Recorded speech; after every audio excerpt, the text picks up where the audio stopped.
नमस्कार, म बालकृष्ण दङ्गाल यहाँहरूको बिचमा आर्थिक वर्ष 82-83 को इकोनोमिक सर्वे लिएर उपस्थित भएको छु।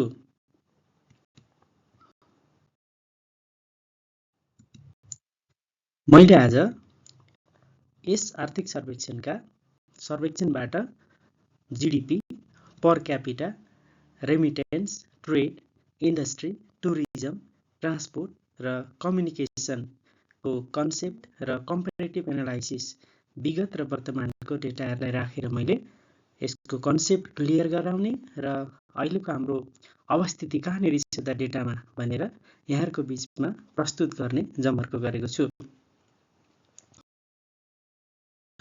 सर्वप्रथम आर्थिक सर्वेक्षण के हो त भन्ने विषयबाट म विषय प्रवेश गरेँ। आर्थिक सर्वेक्षण भनेको मुलुकको समष्टिगत आर्थिक स्थिति देखाउने एउटा दस्तावेज हो जुन अर्थ मन्त्रालयले प्रकाशन गर्छ। यसलाई हामी the countries macro economic status भनेर बुझ्न सक्छौँ। यसमा चाहिँ आर्थिक गतिविधि, क्षेत्रगत उपलब्धि, वित्तीय अवस्था र सुधारका प्रयासहरू समेटेका हुन्छन्।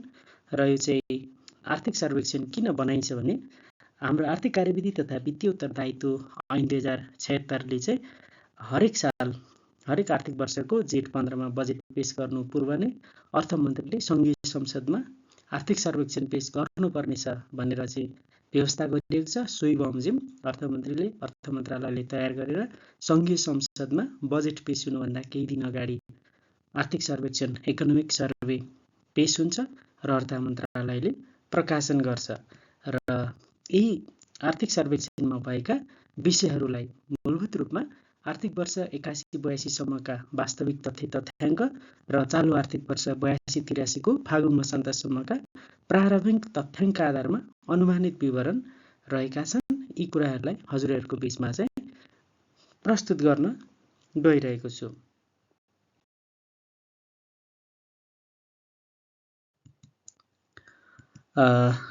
सर्वप्रथम मैले जीडीपी र जीडीपी ग्रोथबाट विषय प्रवेश गरेँ। ग्रस डोमेस्टिक प्रोडक्ट जीडीपी अर्थात् कुल ग्राहस्थ उत्पादन। यो कुल ग्राहस्थ उत्पादन भनेको के हो, त्यसलाई कसरी परिभाषित गरिन्छ भने total monetary value of all the finished goods and services produced within a country's border in a specific time period. अर्थात् कुनै पनि मुलुकको सिमानाभित्र एउटा निश्चित अवधिमा उत्पादन भएका अन्तिम वस्तु तथा सेवाको मौद्रिक मूल्यलाई हामी जीडीपी भन्छौँ। यसमा बुझ्नुपर्ने 3-4 विषयहरू छन्। के चाहिँ सम्झिनु पर्यो त भन्दाखेरि फिनिश गुड्स भनेको चाहिँ अन्तिम वस्तु, उपभोगका लागि तयारी भएको वस्तु, आदि उत्पादन भएको कच्चा पदार्थ र चाहिँ केही उत्पादन गर्न बाँकी रहेकोलाई हामी जीडीपीमा काउन्ट गर्दैनौँ। फिनिश भइसकेको एउटा देशभित्र एउटा निश्चित अवधि भनेको एउटा आर्थिक वर्षभित्रमा चाहिँ कति वस्तु तथा सेवा उत्पादन भएर तिनीहरूको मौद्रिक मूल्य हैन पैसामा जोड्दाखेरि चाहिँ भ्यालु कति हो, कति मूल्यको चाहिँ हो, त्यही मूल्यलाई हामी जीडीपी ग्रस डोमेस्टिक प्रोडक्ट भनेको एउटा डोमेस्टिक भित्रको देशभित्रको प्रोडक्ट चाहिँ कति हो भन्ने कुरा नै जीडीपी हो, जसलाई हामी नेपालीमा कुल ग्राहस्थ उत्पादन भन्छौँ है। कुल ग्राहस्थ उत्पादन भनेको के रहेछ त भन्दा देशभित्र एउटा आर्थिक वर्षमा कति वस्तु तथा सेवा चाहिँ उत्पादन भयो। उत्पादन भनेको पनि यो फिनिश गुड्स चाहिँ उपभोग गर्नको लागि चाहिँ तयारी भएको, चाउचाउ बनेको छ भने चाउचाउ प्याक भइसकेको चाउचाउलाई चाहिँ प्याक गर्न बाँकी रहेको आदि पाक्दै गरेकोलाई चाहिँ काउन्ट गरिँदैन जीडीपीमा। जीडीपीमा चाहिँ फिनिश गुड्स एन्ड सर्भिसेस मात्रै काउन्ट हुन्छ र त्यो चाहिँ एउटा आर्थिक वर्षको मात्रै काउन्ट हुन्छ। यसैलाई हामी जीडीपी भन्छौँ। यो टेबलमा हेर्नुभयो भने जस्तो हजुरहरूले चाहिँ यहाँ आर्थिक वर्ष 82-83 को चाहिँ जीडीपी कति हो नेपालको भन्दा कुल ग्राहस्थ उत्पादन भनेको 66 खर्ब 9 करोड देखिएको छ। 66 खर्ब 9 करोड भन्नुको अर्थ के हो त भने 82-83 आर्थिक वर्षभरिमा चाहिँ नेपालमा 66 खर्ब 9 करोड बराबरका वस्तु तथा सेवा चाहिँ अन्तिम रूपमा उत्पादन हुन्छन् भन्ने यसको अर्थ हो। र यो 81-82 मा कति उत्पादन भएका रहेछन् भन्दा 61 खर्ब 79 अर्ब 86 करोड रुपियाँ बराबरका वस्तु तथा सेवा नेपालले उत्पादन गरेछ। नेपालभरि निजी, सरकारी, व्यक्तिगत सबैजनाले उत्पादन गरेका सबै खाले वस्तु तथा सेवाको मूल्य पैसामा जोड्ने हो भने त्यो चाहिँ कति रहेछ त 81-82 मा 61 खर्ब 79 अर्ब 86 करोड। त्यसैलाई हामी के भन्छौँ त जिडिपी भन्छौँ। त्योभन्दा अझै अघिल्लो साल 80-81 मा गएर हेर्ने भने कति छ हाम्रो 57 खर्ब 60 अर्ब 23 करोड। यो चाहिँ यसमा बढेर यो 57 खर्बमा बढेर 61 खर्ब 61 खर्बमा बढेर 66 खर्ब भएको होइन। यो 57 खर्ब एउटा आर्थिक वर्षमा उत्पादन भएको, 80-81 मा उत्पादन भएको, फेरि 81-82 मा मात्र उत्पादन भएको 61 खर्ब 79 अर्ब हो। फेरि 82-83 मा मात्र उत्पादन हुने चाहिँ 66 खर्ब 9 अर्ब हो है। यो छुट्टा छुट्टै हो, एउटामा अर्को बढेको होइन। यो चाहिँ जिडिपी भयो। अर्को अब जिडिपी ग्रोथ भनेको चाहिँ हामी के हो भन्दा अघिल्लो आर्थिक वर्षभन्दा यो आर्थिक वर्ष कतिले बढ्यो। जस्तै उदाहरणको लागि तपाईँले अघिल्लो साल चाहिँ 1 लाख रुपियाँ कमाउनु भयो, यो साल चाहिँ 1,05,000 कमाउनु भयो भने के भयो त भन्दा अघिल्लो साल 1 लाख कमाउनु भएको थियो, यो साल चाहिँ 1,05,000 भनेपछि 5,000 बढी कमाउनु भयो नि त, 5% बढी कमाउनु भयो। तपाईँको जिडिपी ग्रोथ कति भयो त भन्दा तपाईँको जिडिपी ग्रोथ त्यहाँनिर 5% भयो। किनभने अघिल्लो साल 1 लाख कमाउनु भएको थियो, यो साल 1,05,000 कमाउनु भयो। भने जस्तै अघिल्लो आर्थिक वर्ष 81-82 मा चाहिँ हाम्रो 61 खर्ब 79 अर्ब उत्पादन भएको रहेछ वस्तु तथा सेवा सम्पूर्ण जोड्दाखेरि। अनि 82-83 मा चाहिँ 66 खर्ब हुने रहेछ भनेपछि यसबाट यसको वृद्धि दर कति हो त भन्दा यो 3.85 छ। यो चाहिँ हाम्रो 3.85 चाहिँ वृद्धि दर हो है। जिडिपी ग्रोथ भनेको के हो भन्ने कुरा पनि यहाँबाट बुझ्नुहुन्छ होला। त्यस्तो भए 80-81 को जिडिपी ग्रोथ चाहिँ 3.68 हैन, 81-82 को 4.43 र अहिले 82-83 को चाहिँ हाम्रो 3.83 हुने अनुमान गरिएको छ। यो 82-83 सबैलाई हामी अनुमान भन्छौँ, प्रिलिमिनेरी। यहाँ आर भएछ, यो पी हो खासमा प्रिलिमिनेरी। त्यसको अर्थ चाहिँ के हो त भने यो आर्थिक वर्ष सकिएको छैन अहिले। यो मैले अगाडि सुरुमा अघिल्लो स्लाइडमा पनि भनिसकेँ, आर्थिक सर्वेक्षण चाहिँ 82-83 आर्थिक वर्षको साउनदेखि फागुनसम्मको डेटाहरूलाई राखेर तयार गरिएको हो र साउनदेखि फागुनसम्मका 8वटा महिनाहरूलाई हेर्दाखेरि यो 12वटा महिनामा चाहिँ यति हुन्छ होला हैन। त्यसरी चाहिँ वर्षभरिको अनुमान गरिएको हो। 8वटाको वास्तविक हेरेर बाँकी 12वटामा यति हुन्छ भन्ने अनुमान हो। त्यही भएर 82-83 को सबै डाटाहरू चाहिँ आर्थिक सर्वेक्षणले अनुमानित अथवा फागुनसम्मको भनेर दिएको छ। खास गरी जिडिपी को कुरा गर्ने हो भने चाहिँ सबै अनुमानित हो। किन अनुमानित? तर कस्तो अनुमानित? 12वटा महिनामा 8वटाको हामीले हेऱ्यौँ, 8वटाको हेर्दाखेरि चाहिँ बाँकी 4वटामा यति हुन्छ होला र वर्षभरिमा यति हुन्छ होला भन्ने आधारमा चाहिँ अनुमानित हो। यो एकदमै हावातालको अनुमानित चाहिँ होइन, एकदमै सत्यतासँग नजिकको अनुमानित चाहिँ हो। र अर्को कुरा मैले नोमिनल र रियल लेखेको छु हैन। यो जिडिपी पनि नोमिनल, रियल र ग्रोथ रेट पनि एट कन्ज्युमर प्राइस भनेको यो नोमिनल नै हो र एट बेसिक प्राइस भनेको चाहिँ रियल हो। जिडिपीलाई नोमिनल र रियल गरेर दुई तरिकाले चाहिँ प्रस्तुत गरिन्छ। यो नोमिनल र रियल भनेको के हो भन्ने कुरा थोरै बुझौँ अब। नोमिनल र रियल भनेको चाहिँ नोमिनल भनेको चाहिँ यसलाई हामी एट कन्ज्युमर्स प्राइस अथवा यो उपभोक्ताको मूल्यमा जिडिपी भनेर पनि बुझ्छौँ हैन। र अर्को चाहिँ बेसिक प्राइस अथवा रियल प्राइस, वास्तविक जिडिपी भनेर पनि बुझ्छौँ। यो भनेको के हो त भन्दा रियल जिडिपी भनेको चाहिँ इन्फ्लेसनलाई एडजस्ट गरिएको, इन्फ्लेसन भनेको मुद्रास्फीतिलाई समायोजन गरेर प्रस्तुत गरिएको जिडिपीलाई चाहिँ रियल जिडिपी भनिन्छ। मूल्य वृद्धिलाई समायोजन नगरिकन अहिले तपाईँ बजारमा गएर जस्तै चिनी कसरी किन्नुहुन्छ, स्याउ कसरी किन्नुहुन्छ हैन, जति पनि उत्पादनहरू छन् सबै उत्पादन तपाईँ आजको दिनमा कति रुपियाँमा किन्नुहुन्छ, कति रुपियाँ पर्छ, त्यसरी जोडेकोलाई चाहिँ हामी नोमिनल भन्छौँ। त्यसमा मूल्य वृद्धि पनि हुन्छ र वास्तविक, किनभने हामीले यो ग्रोथ रेट त अघिल्लो सालसँग हेर्दैछौँ हैन। अघिल्लो साल चाहिँ 61 खर्ब भएछ, यो साल चाहिँ 66 खर्ब भएछ भनिरहँदाखेरि हामीले यहाँनिर 3.85 चाहिँ वृद्धि भयो भनिरहँदाखेरि ठ्याक्कै वृद्धि नभएको पनि हुनसक्छ। यो वृद्धि चाहिँ मूल्य वृद्धिको कारणले मात्रै पनि सिर्जना भएको हुनसक्छ। त्यसकारण मूल्य वृद्धिलाई हटाएर हेर्ने हो भने त्यस्तोलाई चाहिँ हामी रियल जिडिपी भन्छौँ। मूल्य वृद्धिलाई केही पनि नगरिकन आजको मूल्यसँग मात्रै जिडिपी निकालेको छ भने त्यसलाई चाहिँ नोमिनल जिडिपी भन्छौँ। यसको लागि तपाईँले मूल्य वृद्धि अथवा इन्फ्लेसन भनेको के हो भन्ने कुरा बुझ्नुपर्छ। जस्तै यहाँ बेस इयर 67-68 भनिएको छ।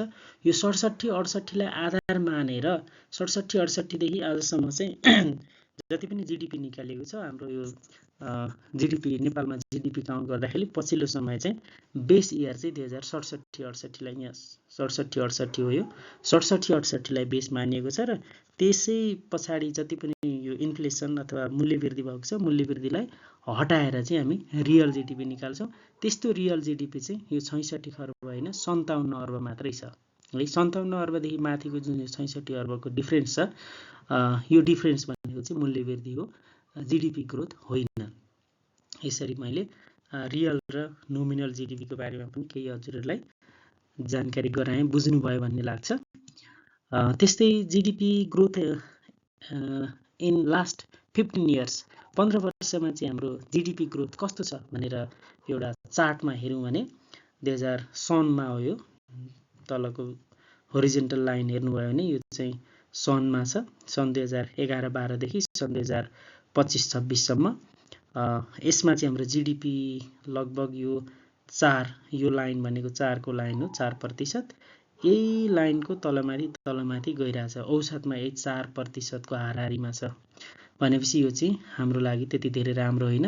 विकसित देशको जीडीपी ग्रोथ चाहिँ डबल डिजिटमा हुनुपर्छ, कम्तीमा 9, 10, 11% हुनुपर्छ, अनि मात्रै हामीले चाँडै विकासको फड्को मार्न सक्छौँ भन्ने मान्यता रहेको छ भने हाम्रो चाहिँ जीडीपी लगभग 4% मात्रै छ। यो हाम्रो एउटा दुर्भाग्य विडम्बना भन्ने मान्नुपर्छ। यसमा 2016-17 देखि 18-19 सम्म चाहिँ केही राम्रै अवस्था देखिन्छ। 8.98%, 7.65%, 6.66%। त्यस्तै 2019-20 मा चाहिँ माइनसमा गएको छ। माइनसमा जानुको कारण चाहिँ यो 2019 मा कोभिड-19 को कारणले गर्दाखेरि हो। माइनसमा गयो भन्नुको अर्थ के भयो भने मैले अगाडि पनि भनिसकेँ, जीडीपी भनेको एउटा आर्थिक वर्षमा उत्पादन भएका अन्तिम वस्तु तथा सेवाको मौद्रिक मूल्यलाई जीडीपी भनिन्छ। -2.37% भनेको के हो भने 18-19 मा जति वस्तु तथा सेवा उत्पादन भए 2019-20 मा चाहिँ त्योभन्दा केही कम भए। कति कम भए? 2.37% ले चाहिँ कम भए।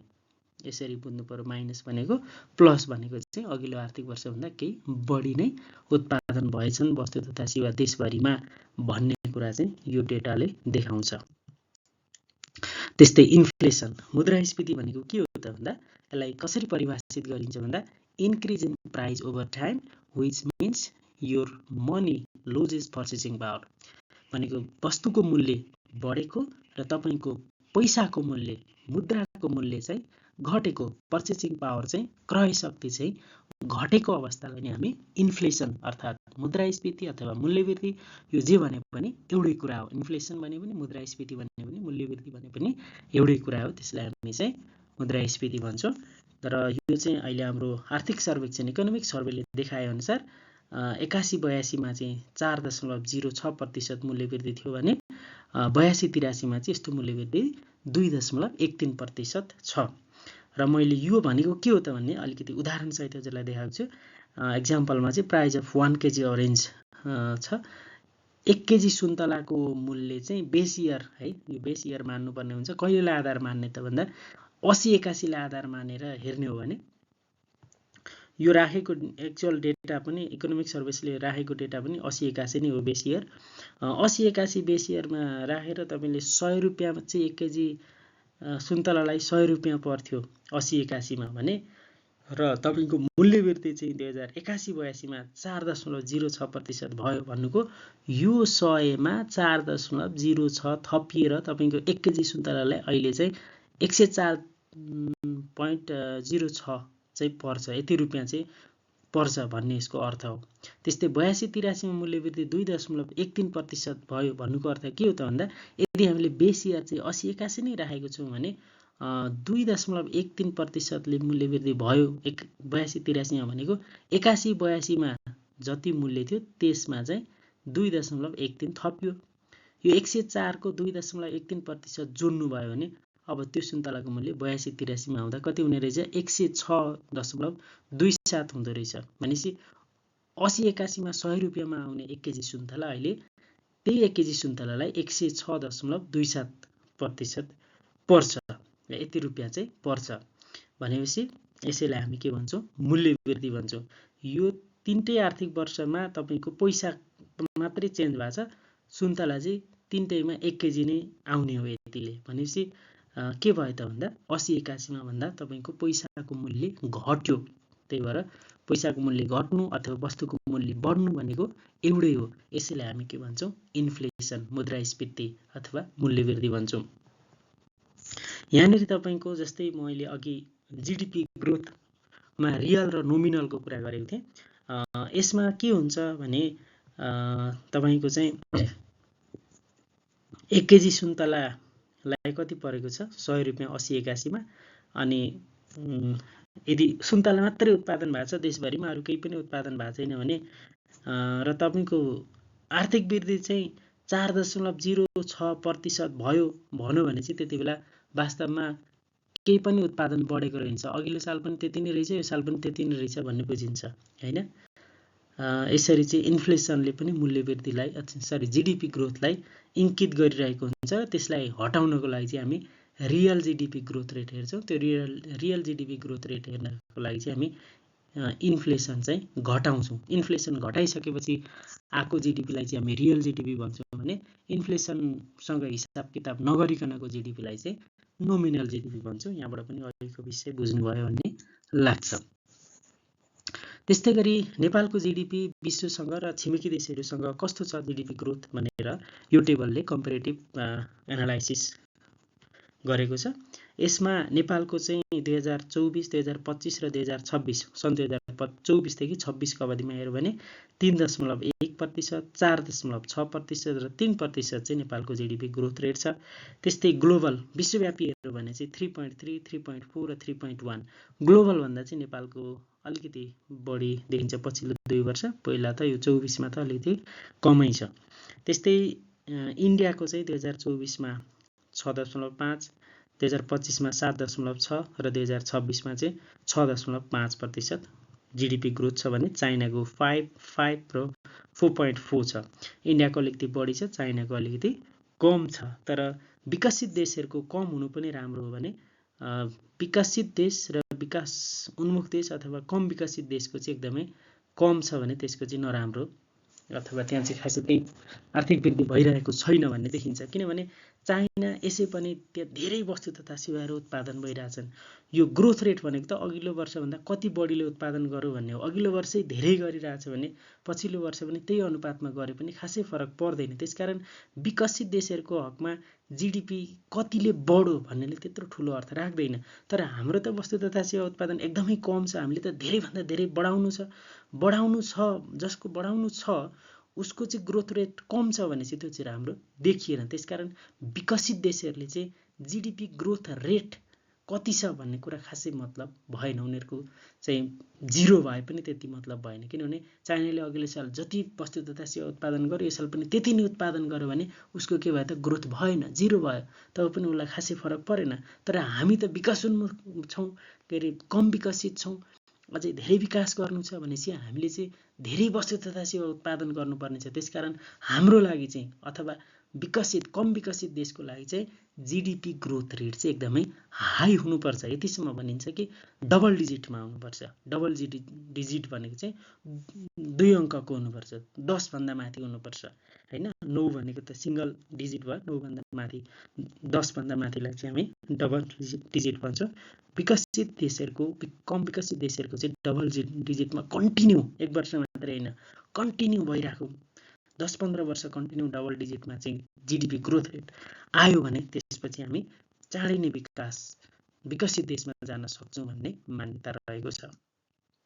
त्यस्तै सेक्टरल कन्ट्रिब्युसन हैन, विभिन्न सेक्टरको चाहिँ जीडीपीमा कति प्रतिशत योगदान छ भन्ने कुरा यहाँबाट देखाइन्छ।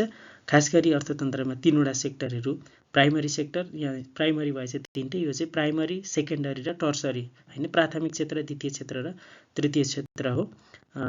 यसमा प्राथमिक क्षेत्र भनेको कृषि, वन हैन, एग्रिकल्चर, फरेस्ट, फिसरी, मत्स्य पालन लगायतका छन्। यसमा चाहिँ लगभग हाम्रो प्राथमिक क्षेत्रको चाहिँ जीडीपीमा करिब 24-25% योगदान छ।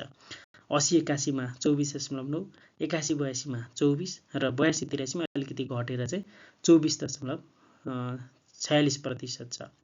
यो चाहिँ जीडीपीमा कति प्रतिशत योगदान भन्ने भयो। त्यस्तै सेकेन्डरी सेक्टरको इन्डस्ट्री उद्योग सेक्टरको, यो उद्योग भनेको उत्पादनमूलक उद्योग मात्रै होइन, सबै खालका उद्योग, निर्माण उद्योग हैन, उत्पादनमूलक उद्योग, सूचना प्रविधि उद्योग, जति पनि उद्योगहरू छन् सबै उद्योगहरूलाई चाहिँ हामी सेकेन्डरी सेक्टरमा राख्छौँ। यसमा चाहिँ 2080-81 मा 13.1, 81-82 मा 13.2 र 82-83 मा चाहिँ 13.73% जीडीपीमा योगदान रहेको छ। त्यस्तै टर्सरी सेक्टर अथवा तृतीय क्षेत्र अथवा सेवा क्षेत्र पनि भन्छौँ यसलाई, यसमा चाहिँ शिक्षा, स्वास्थ्य, व्यापार लगायतका कुराहरू पर्छन्।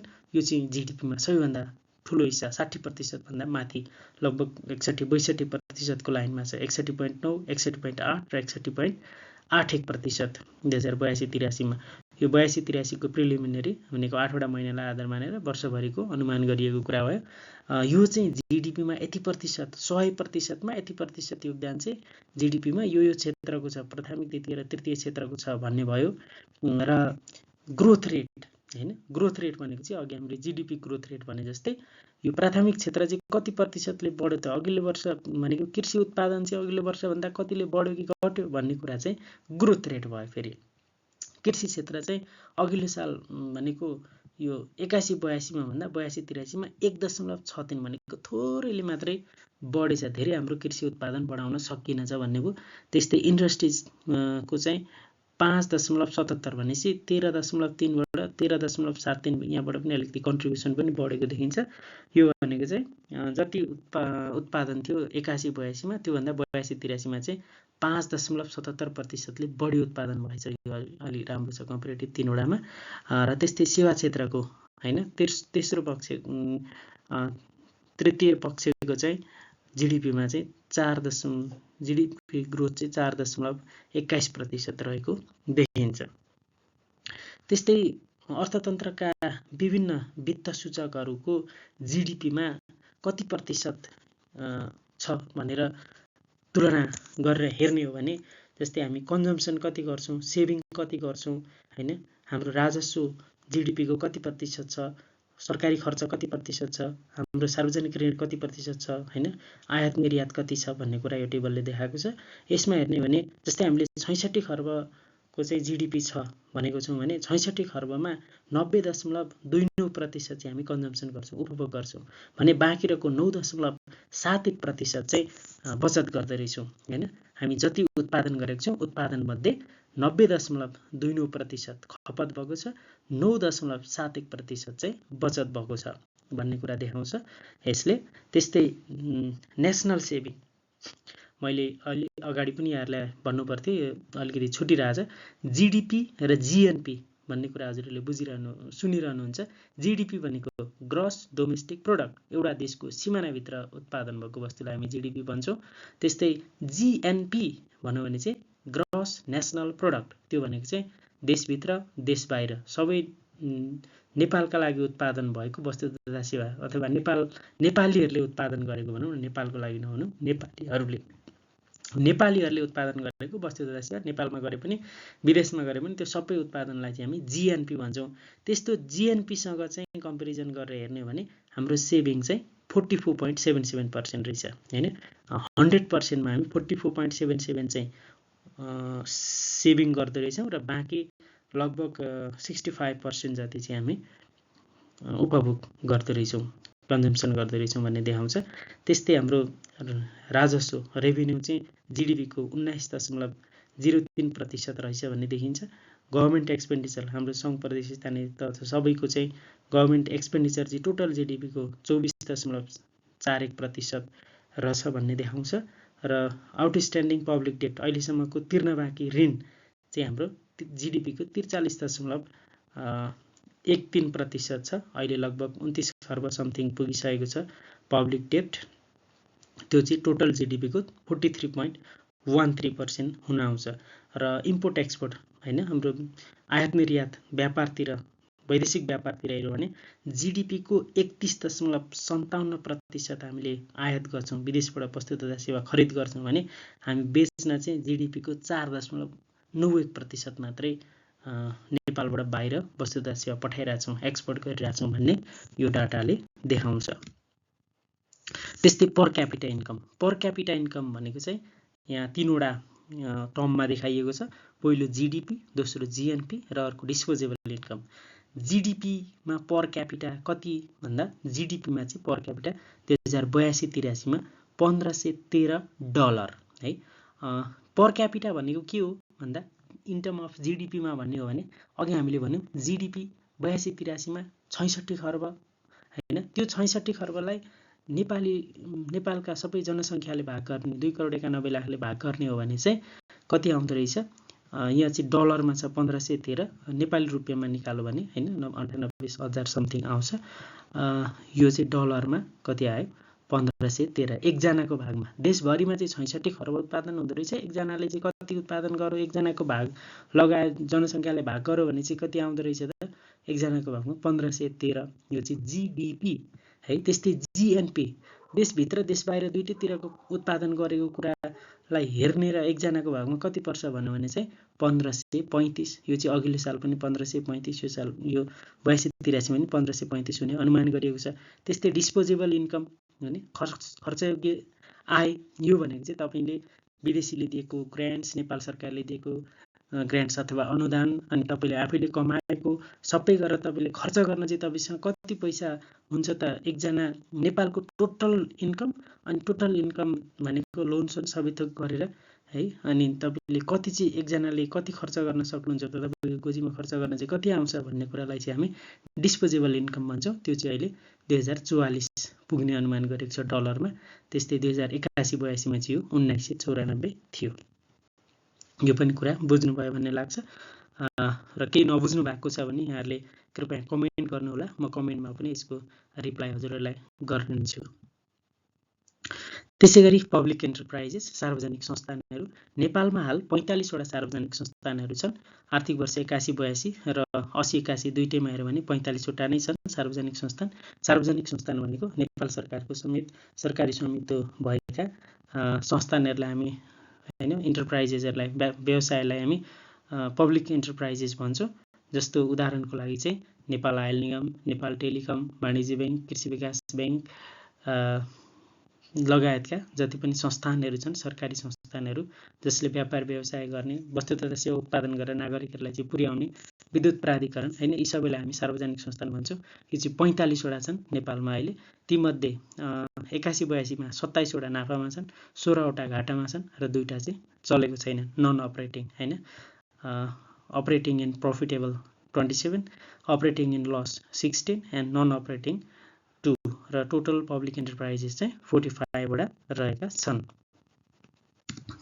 त्यसै गरी external sector and foreign trade, यो निकै महत्त्वपूर्ण छ। यहाँहरूले एकदमै विचार पुर्याएर ध्यान दिएर सुन्नुहोला। यसमा मैले export, import, trade deficit, remittance inflow हैन, ब्यालेन्स अफ पेमेन्ट, यसलाई भुक्तानी सन्तुलन, बिओपी, अनि त्यस्तै फरेन एक्सचेन्ज रिजर्भ हैन, वैदेशिक मुद्रा सञ्चिति, यो के हो, यो कसरी यसको हिसाब किताब गरिन्छ, यो अलि डिटेलमा म हजुरहरूलाई बताउँदैछु। एकदमै ध्यान दिएर सुनिदिनु होला है त। सर्वप्रथम म एक्सपोर्ट इम्पोर्ट व्यापारबाट सुरु गरेँ। यो डेटा चाहिँ 2082 को फागुन मसान्तसम्म हैन, 2082-83 को फागुन मसान्तसम्मको डेटाहरू यहाँ राखिएको छ। यो भनेको 82 सालको साउन 1 गतेदेखि 82 सालको फागुन मसान्तसम्म चाहिँ के भयो त एक्सटर्नल सेक्टरमा हैन, बाह्य क्षेत्रमा चाहिँ नेपालको अवस्था कस्तो छ त भन्ने कुरा यो डेटाले चाहिँ देखाउँछ। यसमा हेर्ने हो भने हामीले एक्सपोर्ट हैन, विदेशमा वस्तु तथा सेवा नेपालबाट उत्पादन गरेर कति विदेश पठायौँ, कति बेच्यौँ त विदेशीलाई भन्दा 1,91,11 करोडको चाहिँ हामीले नेपालबाट वस्तु तथा सेवा बाहिर पठायौँ, एक्सपोर्ट गऱ्यौँ। त्यस्तै इम्पोर्ट कति गऱ्यौँ त, विदेशबाट चाहिँ वस्तु तथा सेवा कति नेपालमा आयात गऱ्यौँ त भन्दा 12,89,25 करोड हैन। र यो चाहिँ अघिल्लो अवधि अघिल्लो सालको यही अवधिसँग तुलना गर्ने हो भने चाहिँ 12% बढी हामीले के गरेछौँ, इम्पोर्ट गरेछौँ। त्यस्तै एक्सपोर्ट चाहिँ 20.8% अघिल्लो सालभन्दा बढी गरेछौँ भन्ने देखाउँछ। हाम्रो विदेश पठाएको वस्तु चाहिँ 1,91,11 करोड बराबरको विदेशबाट ल्याएको चाहिँ 12 खर्ब 89 अर्ब 25 करोड बराबरको भनेपछि त हाम्रो धेरै व्यापार घाटा चाहिँ धेरै छ। ट्रेड डिफिसिट चाहिँ 10 खर्ब 98 अर्ब 14 करोड, यो भनेको 8 महिनाको मात्रै हो। 2082 को साउन 1 गतेदेखि 82 को फागुन मसान्तसम्मको डेटा मात्रै हो यो, हैन। यति अवधिमा मात्रै हाम्रो 10 खर्ब 98 अर्ब चाहिँ व्यापार घाटामा रहेछ। त्यस्तै गरी रेमिटेन्स इन्फ्लो, विदेशमा जानुभएको हाम्रो आदरणीय दाजुभाइ दिदीबहिनीहरूले चाहिँ विदेशमा बसेर श्रम पैसा गरेर चाहिँ 14 खर्ब 49 अर्ब 70 करोड रुपियाँ नेपाली पैसा चाहिँ नेपालमा पठाउनु भएको रहेछ। त्यस्तै गरी अघिल्लो सालसँग हेर्ने भने अघिल्लो साल चाहिँ यही अवधिमा 17 खर्ब 23 अर्ब 27 करोड पठाइएको थियो भने यो सालको 8 महिनामा चाहिँ 14 खर्ब 49 अर्ब मात्रै छ। अघिल्लो सालभन्दा केही घटेको छ। यो चाहिँ यो मध्यपूर्व एसियाको द्वन्द्वको कारणले, हैन, रसिया युक्रेनको कारणले पनि घटेको हुन सक्छ। त्यस्तै ब्यालेन्स अफ पेमेन्ट बीओपी भनेको चाहिँ विदेशी मुद्रा नेपालले कति बाहिर पठाए र बाहिरबाट कति प्राप्त गर्यो भन्ने कुरा नै के हो त बीओपी, ब्यालेन्स अफ पेमेन्ट अथवा भुक्तानी सन्तुलन हो। यो कसरी निकालिन्छ त भन्दा हाम्रो वैदेशिक व्यापारमा चाहिँ हामीले वस्तु विदेशीलाई बेच्यौँ भने उनीहरूले विदेशी मुद्रा हामीलाई दिन्छौँ। त्यस्तो दिएको मुद्रा चाहिँ जम्मा 1 खर्ब 91 अर्ब छ। हामीले विदेशी वस्तु किन्यौँ भने ती विदेशीहरूलाई वस्तु किन्ने बापत हामीले फेरि विदेशी मुद्रा अमेरिकी डलरमा चाहिँ पैसा भुक्तानी गर्नुपर्ने हुन्छ। त्यस्तो भुक्तानी गर्नुपर्ने पैसा चाहिँ 12 खर्ब 89 अर्ब छ। यो व्यापारलाई मात्रै हेर्ने भने हामीलाई चाहिँ 10 खर्ब 98 अर्ब विदेशी पैसा भुक्तानी गर्न चाहिँ पैसा हामीसँग पुग्दैन। त्यो नपुगेको पैसा कहाँबाट म्यानेज भइरहेको छ त भन्दा रेमिट्यान्सबाट हो। रेमिट्यान्सले हाम्रो अर्थतन्त्रलाई धानेको छ भन्ने कुरा यहीँनेरिबाट देखिन्छ। 10 खर्ब यदि हामीले हाम्रो दाजुभाइ दिदीबहिनीहरूले विदेशबाट हैन श्रम पसिना गरेर पैसा नपठाउने हो भने हामीले यो आयात गरेर विदेशी सामानहरू किन्नै सक्दैनौँ। त्यो किनेको पैसा त नेपाली रुपियाँमा तिर्न पाइँदैन, डलरमा तिर्नुपर्छ। डलरमा तिर्न त हामीसँग विदेशी मुद्रा चाहिन्छ। त्यो विदेशी मुद्रा जुन 10 खर्बको हाम्रो 11 लगभग 10 खर्ब 98 अर्ब भनेको लगभग 11 खर्बको 8 महिनामा मात्रै 11 खर्बको चाहिँ जुन व्यापार घाटा छ त्यो बराबरको पैसा हामी कहाँबाट तिर्दैछौँ त भन्दा रेमिट्यान्सबाट आएको विदेशी मुद्राले तिर्दैछौँ। यसरी विदेशी मुद्रा चाहिँ योभन्दा बाहेक विदेशबाट आएका पर्यटनहरूबाट पनि आउँछ, हैन। यो 10 खर्ब व्यापार घाटाको पैसा तिरिसकेपछि जुन यो बाँकी रहन्छ अनि विदेशीहरू नेपालमा आउँदा टुरिस्टहरूले ल्याएको पैसा अथवा विदेशीहरूले चाहिँ नेपालमा डाइरेक्ट इन्भेस्ट गरेको पैसा पनि विदेशी मुद्रा आउँछ। त्यो सबै गरेर अहिले नेपालमा चाहिँ कति बचेको छ त यो 8 महिनाको अवधिमा मात्रै बचेको पैसा चाहिँ 6 खर्ब 58 अर्ब 35 करोड चाहिँ यति हाम्रो बचतमा छ अहिले, हैन। किनभने हाम्रो व्यापार घाटा भए पनि रेमिटेन्स एकदमै धेरै भएको कारणले व्यापार घाटा भन्दा रेमिटेन्स धेरै भएको, त्यसमा पर्यटन लगायतको डाइरेक्ट फरेन इन्भेस्ट पनि नेपालमा हुने भएकोले गर्दाखेरि चाहिँ त्योभन्दा पनि बढी बीओपीमा अहिले हाम्रो ब्यालेन्स अफ पेमेन्ट चाहिँ 6 खर्ब 58 अर्ब 35 करोड चाहिँ पोजिटिभ छ, हैन, सरप्लसमा छ। र यस्तो सरप्लस चाहिँ अघिल्लो साल हेर्ने भने 3 खर्ब 10 अर्ब 37 करोड थियो। र यो सरप्लस त अघिल्लो साल सबैको जोडिँदै आएको। यस्तो सबैको जोड हेर्ने अहिलेसम्म राष्ट्र ब्याङ्कमा विदेशी मुद्राको सञ्चित टोटल चाहिँ कति छ भनेर हेर्यो भने चाहिँ यो 2082 फागुन मसान्तको चाहिँ 34 खर्ब 3 अर्ब 77 करोड चाहिँ विदेशी मुद्रा सञ्चित भएको छ। र यो विदेशी मुद्राले चाहिँ हामीले के गर्न सक्छौँ त भन्दा 21.4 महिनासम्मको वस्तु आयात गर्नलाई पुग्छ यति पैसाले। भने वस्तु तथा सेवा दुईटै आयात गर्दाखेरि चाहिँ 18.5 भनेको 18.5 महिनालाई चाहिँ वस्तु तथा सेवाको विदेशबाट चाहिँ आपूर्ति गर्न अथवा इम्पोर्ट गर्न चाहिँ यो 34 खर्बले पुग्छ, है।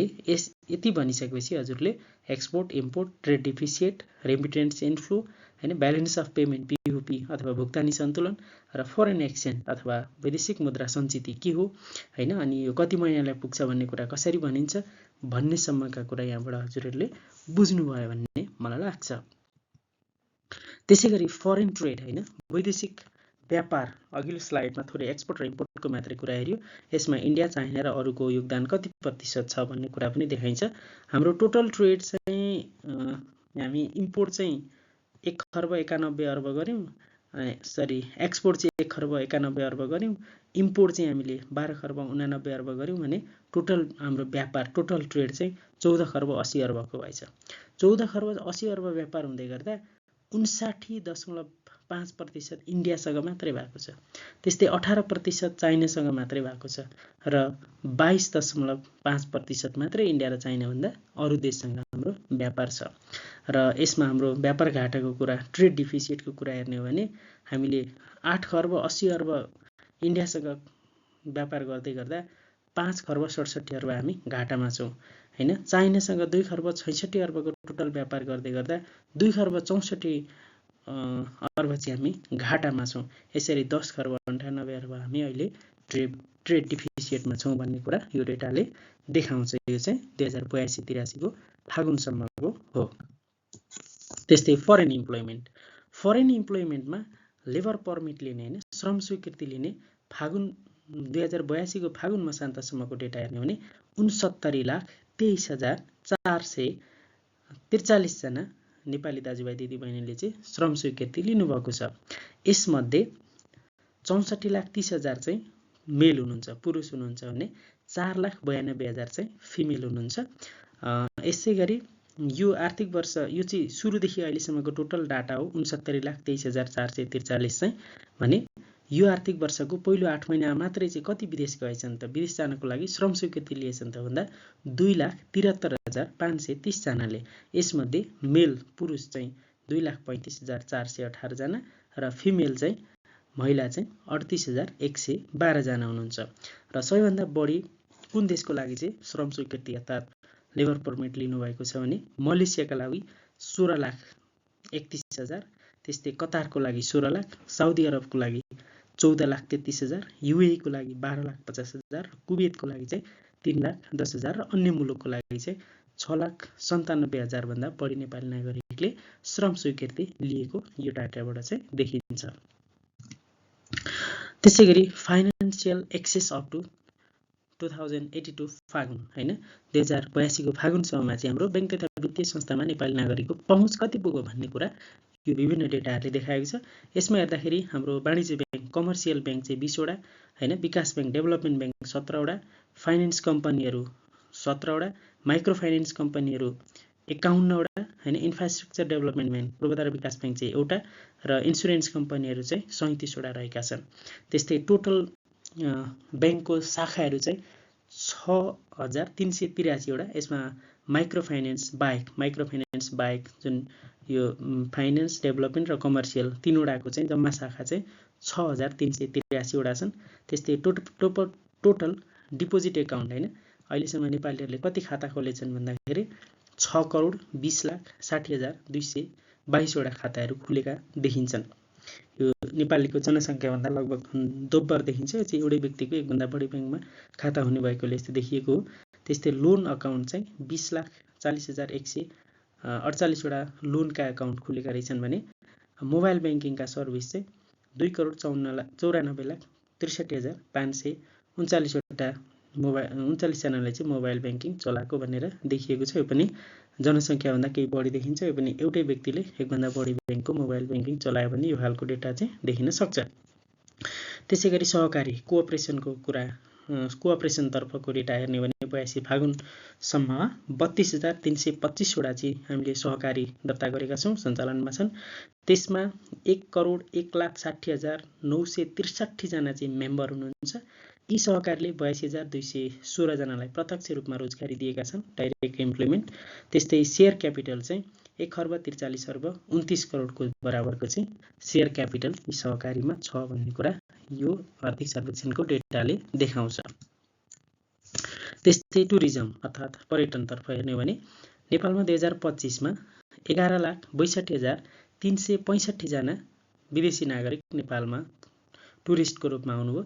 यस्तो डाटा अघिल्लो साल चाहिँ 2024 मा चाहिँ 11,47,548 थियो। त्यस्तै एभरेज लेन्थ अफ स्टे नेपालमा हैन औसतमा एकजना टुरिस्ट कति दिन बस्छ भन्ने कुरा चाहिँ 16.34 दिन चाहिँ बस्छ भन्ने छ। यस्तो बसाइ चाहिँ अघिल्लो साल 2024 मा चाहिँ सन् 2024 मा चाहिँ 13.30 दिन थियो। यो केही बढेको छ 3 दिन समथिङ। त्यस्तै tourist arrival by major nationality चाहिँ कुन कुन देशबाट सबभन्दा बढी आउँछन् भन्ने छ। सबैभन्दा बढी इन्डियाबाट, त्यसपछि अमेरिकाबाट, त्यसपछि चाइनाबाट, त्यसपछि ब्रिटेनबाट, त्यसपछि बङ्गलादेश र त्यसपछि अस्ट्रेलियाबाट चाहिँ सबैभन्दा बढी कुन कुन देशबाट टुरिस्टहरू नेपाल आउँछन् भन्ने भयो। त्यस्तै tourist arrival by purpose of visit होइन कुन उद्देश्यको लागि चाहिँ कति प्रतिशत आउँछन् भन्ने देखाइएको छ। इन्टरटेनमेन्ट होइन मनोरञ्जनको लागि चाहिँ 60.2%, पिलग्रिम्स तीर्थयात्राको लागि 14.4%, ट्रेकिङ एन्ड एक्सपिडिसनको लागि 14.2% र अरू चाहिँ 11.2% चाहिँ यसरी आउँछन् भन्ने टुरिस्टहरू चाहिँ के प्रयोजनको लागि आउँछन् भन्ने यो डेटाबाट देखाउँछ। त्यस्तै ratio of earning from tourism in total foreign exchange earning होइन जम्मा वैदेशिक मुद्रामध्ये टुरिज्म सेक्टरबाट मात्रै चाहिँ 3.5% र यस्तो चाहिँ जिडिपीको चाहिँ यो 1.5% आउने कुरा यहाँ देखाइएको छ। त्यस्तै per tourist per day average expenditure होइन एउटा चाहिँ पर्यटकले एक दिनमा औसतमा कति खर्च गर्छ डलरमा भन्ने कुरा यहाँ देखाइएको छ। यो चाहिँ $33.08 छ। त्यस्तै अहिले नेपालमा 28 वटा चाहिँ 5 स्टार होटल छन् भन्ने कुरा यो आर्थिक सर्वेक्षणले देखाएको